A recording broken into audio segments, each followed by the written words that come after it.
ಜಿಲ್ಲಾ ಕಿತ್ತೂರು ತಾಲೂಕಿನ ಕುಲಭಾವಿ ಗ್ರಾಮದ ಸರ್ಕಾರಿ ಕನ್ನಡ ಶಾಲೆಯ ಶತಮಾನೋತ್ಸವ ದಿನಾಚರಣೆಯಲ್ಲಿ ಮುಖ್ಯ ಅತಿಥಿಗಳಾಗಿ ಪಾಲ್ಗೊಂಡು ಅತಿಥಿ ಸನ್ಮಾನ ಸ್ವೀಕಾರ ಮಾಡಿದ ಕರ್ನಾಟಕ ಸರ್ಕಾರದ ಪ್ರಭಾವಿ ಸಚಿವರು ಹಾಗೂ ಲೋಕೋಪಯೋಗಿ ಇಲಾಖೆ ಸಚಿವರು ಆದ ಸತೀಶ್ ಜಾರಕಿಹೊಳಿ ಅವರು ಕಾರ್ಯಕ್ರಮದ ನಂತರ ನಮ್ಮ ನ್ಯೂಸ್ ಸಮೂಹದ ರಾಜ್ಯ ಉಪಸಂಪಾದಕ ಬಸವರಾಜು ನಡೆಸಿದ ಸಂವಾದದಲ್ಲಿ ಮಾತನಾಡಿ ವಿವಿಧ ಪ್ರಶ್ನೆಗಳಿಗೆ ಉತ್ತರಿಸಿ ಸಿಎಂ ಕುರ್ಚಿಯ ಗುದ್ದಾಟದ ಪ್ರಸ್ತುತ ಪರಿಸ್ಥಿತಿ ಹೆಡ್ಡು ಇಲ್ಲ ಟೈಯೂ ಇಲ್ಲ ಶೋಲಿಯಂತಾಗಿದೆ ಎಂದು ಹೇಳಿದ್ದಾರೆ.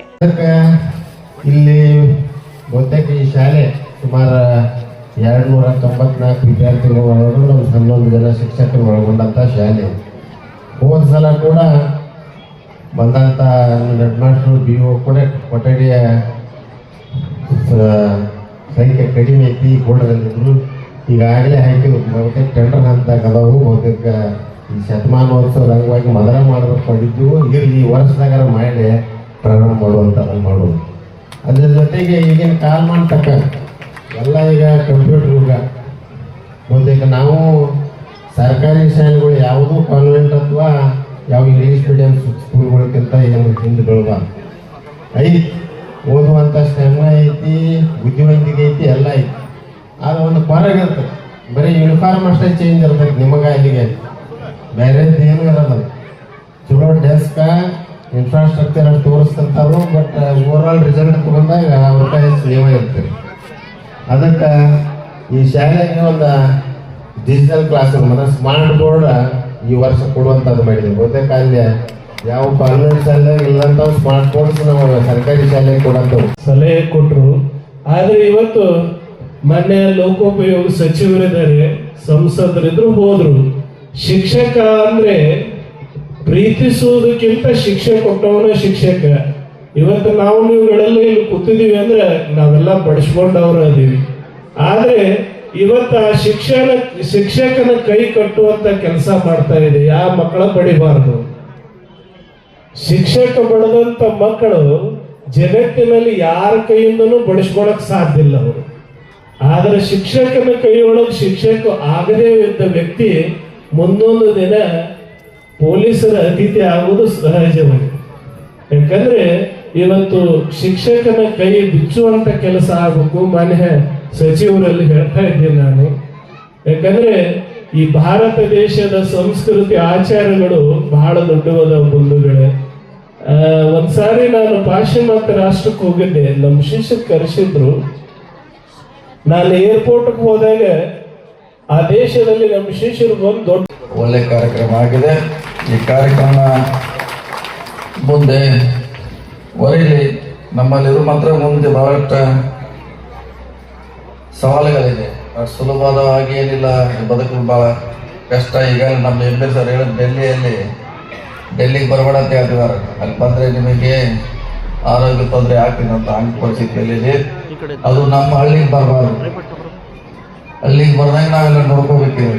ಯಾಕಂದ್ರೆ ಇವತ್ತು ವಾಯು ಸೇವನೆ ಕೂಡ ವಿಷಕಾರಿ ಆಗಿದೆ. ನಾವು ತಿನ್ನುವಂಥ ಪದಾರ್ಥ ಬಹಳಷ್ಟು ಕೆಮಿಕಲ್ನಿಂದ ಕೂಡಿದೆ. ಕುಡಿಯುವಂಥ ನೀರು ಕೂಡ ಇವತ್ತು ಬಹಳ. ನಮ್ಮ ಕಿತ್ತೂರು ಕ್ಷೇತ್ರದ ಕಲ್ಬಾವಿ ಒಂದು ಗ್ರಾಮಕ್ಕೆ ಒಂದು ರೀತಿ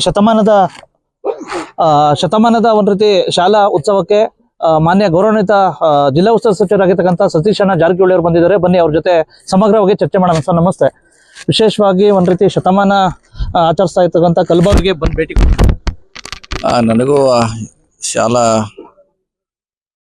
ಆಡಳಿತ ಮಂಡಳಿ ಮತ್ತು ಇಲ್ಲಿ ಹಿರಿಯರು ತಾವು ಭಾಗವಹಿಸ್ಬೇಕಂತ ಹೇಳಿದ್ರು. ನನಗೂ ನೋಡಬೇಕು ಆಸಕ್ತಿ ಇತ್ತು. ನನಗೆ ಯಾವ ರೀತಿ ಮಾಡ್ತಾರೆ ಕಾರ್ಯಕ್ರಮ. ಯಾಕೆ 100 ವರ್ಷ ಅಂದ್ರೆ ಅದಕ್ಕೆ ಅದರದಂತ ಒಂದು ಇತಿಹಾಸ, ಅದರದಂತ ಒಂದು ಆದರ್ಶ ಇದ್ದೇ ಇರ್ತದೆ. ಸೊ ಅದು ಬಂದಿದ್ವಿ, ಬಹಳ ಸಂತೋಷ ಆಗಿದೆ ಭಾಗವಹಿಸಲಿಕ್ಕೆ. ಸೊ ಕೆಲವು ಬೇಡಿಕೆಗಳನ್ನು ಇಟ್ಟಿದ್ದಾರೆ ಅವ್ರು. ಈ ಸಂದರ್ಭದಲ್ಲಿ ಕೊಡುವಂತ ಪ್ರಯತ್ನ ಮಾಡ್ತೀವಿ ಶಾಸಕರು ನಾವು ಕೂಡಿ. ಸರ್, ಈಗ ಬಹುತೇಕ ಸರ್ಕಾರಿ ಶಾಲೆಗಳು ಶತಮಾನೋತ್ಸವ ದಿನಾಚರಣೆ ಆಚರಣೆ ಮಾಡ್ಕೊತಾವ ಸರ್.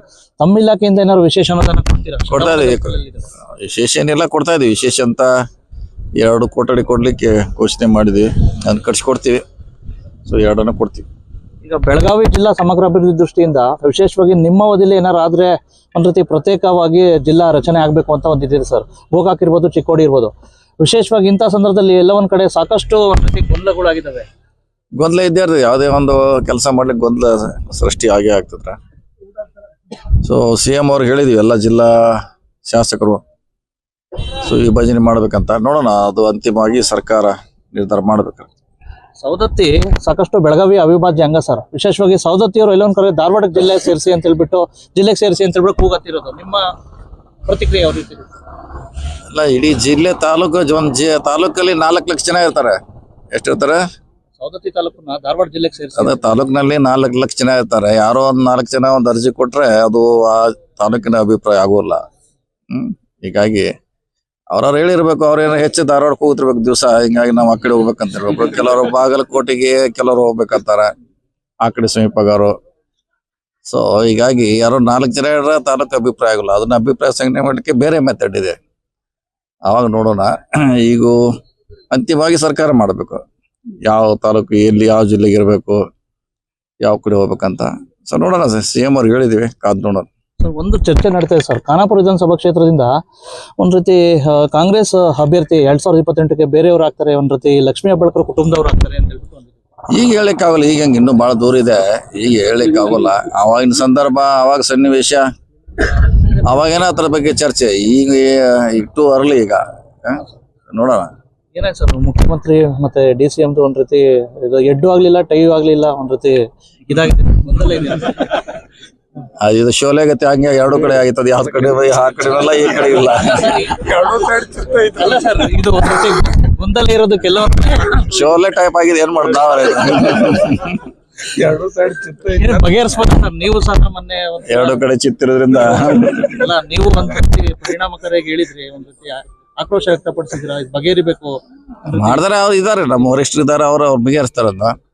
ಸೂಕ್ತ ಕಾಲದಲ್ಲಿ ಸಂದರ್ಭ ಬಂದಾಗ ಬಗೆಹರಿಸ್ತಾರೆ. ಇವಿಷ್ಟು ಒಟ್ಟಕ್ಷೇತ್ರ ಗೊತ್ತೈತಲ್ಲ. ಮನೆ ಗೌರವಿತ ಸಚಿವರಾಗಿರ್ತಂತ ಶ್ರೀ ಸತೀಶಣ್ಣ. ಇದೇ ಸಂದರ್ಭದಲ್ಲಿ ಕಾರ್ಯಕ್ರಮದಲ್ಲಿ ದಿವ್ಯ ಸಾನ್ನಿಧ್ಯವನ್ನ ಗುರು ಅಭಿನವ ಸಿದ್ದಲಿಂಗ ಸ್ವಾಮೀಜಿ, ಕಿತ್ತೂರು ಶಾಸಕ ಬಾಬಾ ಸಾಹೇಬ್ ಪಾಟೀಲ್, ಸಂಸದ Veeresh Vishweshwar Hegde Kageri, MLC Chandraraju Hattiholi, DCC bank ನಿರ್ದೇಶಕ ಮಹಾಂತೇಶ್ ದೊಡ್ಡಗೌಡ್ರು, ಸೋಮೇಶ್ವರ ಸಕ್ಕರೆ ಕಾರ್ಖಾನೆ ಅಧ್ಯಕ್ಷರು ಬಸವರಾಜ್ ಬಾಳೆಕುಂದ್ರಿ ಹಾಗೂ BEO ಚಿನ್ನಬಸಪ್ಪ ತುಬಾಕಿ, ಮುಖಂಡ ಪುಂಡಲೀಕ ನಂದನವರ್ ಸೇರಿ ವಿವಿಧ ಪಕ್ಷಗಳ ಮುಖಂಡರು, ಗ್ರಾಮಸ್ಥರು, ಹಳೆಯ ವಿದ್ಯಾರ್ಥಿಗಳು ಪಾಲ್ಗೊಂಡಿದ್ದರು.